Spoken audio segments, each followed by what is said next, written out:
Hey everyone, and welcome back to the Together Apart video series. This week I want to talk about what is happening in Israel right now, because it is a very troubling and precarious time. First, what is happening right now in Israel is an assault on democracy.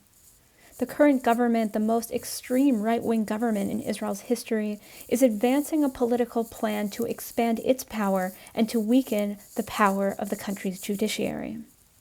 Israel's president, Isaac Herzog, has gone as far as saying in response that Israel is on the brink of constitutional and social collapse. In response, hundreds of thousands of Israelis across the political spectrum are taking to the streets to fight for their country and to fight for democracy.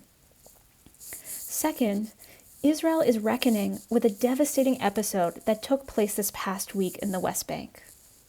Last week, a Palestinian gunman shot and killed two Israeli brothers who were driving through the West Bank town of Huwara.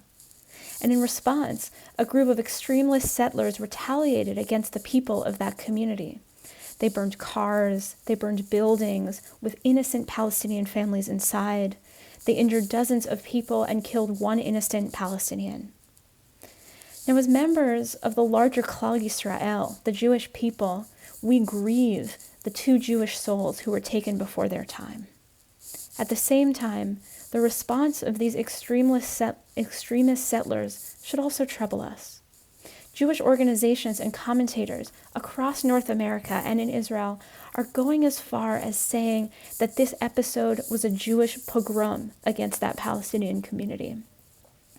Now, in Israel, and for all of those who care about Israel's well-being, wherever we are on the political spectrum, this is both a moment of uncertainty and a moment of moral reckoning in Israel. This is a moment of beginning to come to terms with the possibility of terrible chaos to come, and while holding those Palestinians who commit terror to account, this is a moment of reckoning with the political and moral dynamics that allowed this vengeful kind of behavior against the Palestinians to even be possible. This is a difficult moment for Israel and for those of us who care about Israel's thriving. Now, whether we personally lean more progressive or more conservative politically, many of us here at TBT care about Israel's well-being and want to see Israel thrive as an embodiment of democracy and justice and peace.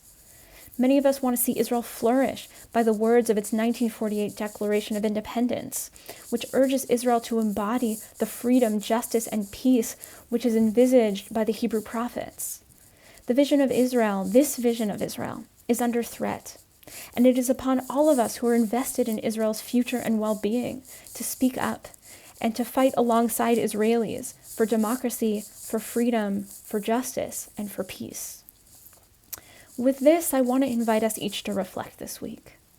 How are you feeling about what is going on in Israel right now?